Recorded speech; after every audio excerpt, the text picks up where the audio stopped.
Sosial media sudah menjadi bagian hidup kita semenjak kemunculannya pada tahun 90-an. Sejak teknologi ditemukan, perlahan perubahan itu semakin terlihat. Dulu, video call yang dianggap hanya kemustahilan, kini hal tersebut sudah menjadi lazim. Di era konvergensi ini, media sosial tidak bisa lepas dari kehidupan masyarakat.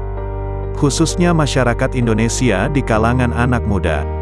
Hal ini ditunjukkan dengan tingginya angka pengguna media sosial di Indonesia, yang menyentuh angka 130 juta jiwa, yang rata-rata menghabiskan 3,5 jam dalam sehari untuk mengakses media sosial. Sekitar tahun 2010-an, media sosial yang kita kenal hanya sebatas Facebook, Kaskus, dan Twitter. Setelah itu muncul aplikasi-aplikasi chat lain, seperti Line, WeChat, dan yang cukup menyita perhatian, BBM atau BlackBerry Messenger. Satu persatu aplikasi media sosial lain ikut muncul, seperti WhatsApp, yang perlahan mulai menggusur BBM, kemudian ada Instagram, Telegram, TikTok, dan masih banyak yang lainnya. Kita perlu tahu tentang konsep yang menyebabkan manusia menggunakan media sosial, yaitu FOMO. Mengutip dari tulisan Andrew Perzibilski, dalam sebuah artikel di telegram.co.uk. FOMO atau singkatan dari Fear of Missing Out, yaitu suatu kondisi di mana merasa takut kehilangan informasi atau pengalaman yang orang lain bisa didapatkan. Fenomena ini kemudian yang mendorong manusia untuk terus memantau perkembangan informasi yang ada di sosial media. Baik dari teman, keluarga, atau bahkan dari public figure. Salah satu wujud ketakutan merasa tertinggalnya manusia di media sosial ditunjukkan dengan postingan yang diunggah melalui akun media sosial pribadinya.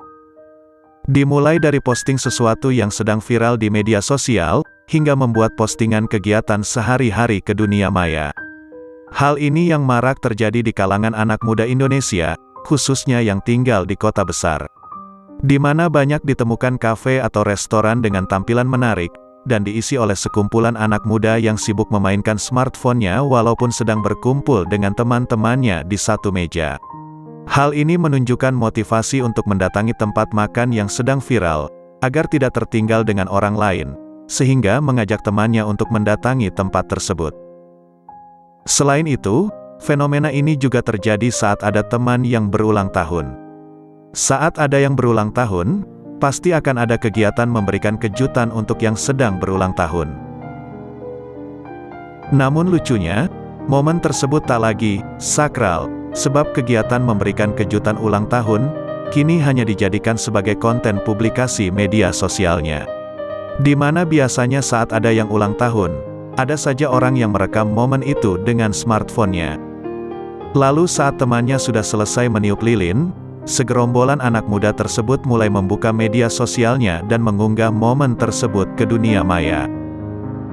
Contoh di atas menunjukkan di mana kondisi pertemanan saat ini mengarah pada berubahnya teman menjadi konten publikasi media sosial. Di mana fenomena FOMO mendorong manusia untuk terus terhubung dengan media sosial, apapun caranya, apapun biayanya walaupun itu teman sendiri. Ingatlah, jangan sampai mengubah hubungan pertemanan menjadi konten publikasi saja. Ada hal yang hanya perlu dinikmati di dunia nyata tanpa perlu membagikannya ke sosial media. Tak terasa sudah hampir 20 tahun kita hidup di era digital ini. Saya sendiri merasa begitu beruntung bisa hidup di tengah-tengah kemajuan teknologi. Saya sendiri merasa senang saat pertama kali mengenal sosial media pada saat kelas 1 SMA. Mencari banyak kenalan di Facebook, menulis cerita di Kaskus, atau iseng mencuit di Twitter. Selama ini saya memandang sosial media sebagai sesuatu hal yang positif. Saya mulai tahu tentang informasi-informasi dunia terkini dari YouTube, belajar gitar, bermain game online, dan juga tidak bisa dipungkiri, saya penikmat musik, yang sekarang lebih mudah diakses dengan adanya Spotify, atau aplikasi-aplikasi musik lainnya. Berbeda dengan dulu, kalau saya ingin mendengarkan lagu itu, saya harus merogoh kocek cukup banyak untuk membeli kaset, itu pun terkadang stok sudah habis. Sosial media selama ini saya anggap sebagai sesuatu hal positif. Tapi semua itu berubah ketika saya tak sengaja melihat video dari seorang CEO dari Social Capital. Di video tersebut dia berbicara bagaimana sosial media telah mengeksploitasi psikolog manusia melalui cairan dalam otak kita yang disebut dopamin. What it really is fake brittle popularity. That's short term and that leaves you even more, and admit it, vacant and empty before you did it. Because then it forces you into this vicious cycle where you're like, what's the next thing I need to do now? Because I need it back. Tanpa kalian sadari, sosial media telah merubah kita menjadi sosok manusia palsu yang berusaha menjadi sosok yang sempurna. Karena saya ingin menjadi sosok yang sempurna, mendapatkan perhatian dari banyak orang melalui tombol like atau tombol love. Ketika like berhasil saya dapatkan dengan angka yang tinggi, maka otak kita akan mengeluarkan cairan yang disebut dengan dopamin. Cairan dopamin ini akan mengeluarkan rasa bahagia yang bahkan setara dengan rasa bahagia saat kita berjumpa dengan kekasih kita, atau mungkin saat kita menonton video pornografi dan melakukan onani. Perasaan gembira dalam waktu yang sangat singkat, akan tetapi sifatnya yang candu. Sosial media akan terus memanipulasi otak kita agar terus dan terus mengeluarkan cairan dopamin. Hanya melalui smartphone yang kalian pegang saat ini. Tanpa kita sadari, sosial media telah merenggut banyak waktu kehidupan kita yang berharga.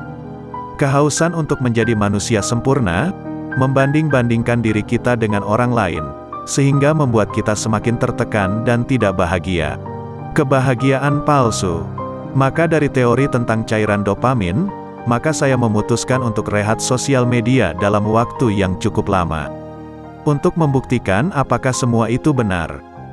Mulai menonaktifkan WhatsApp, Instagram, Line, Facebook, Wattpad, dan menghapus game online, seperti Mobile Legends, PUBG Mobile, Clash Royale. Setelah cukup lama rehat, saya sedikit merasakan hal yang berbeda. Ada kalanya perasaan tersiksa itu muncul. Perasaan ingin tahu ada kabar apa dari teman di WhatsApp, kabar viral apa di Instagram atau di YouTube. Apakah ada yang memfollow saya? Apakah ada pesan untuk saya?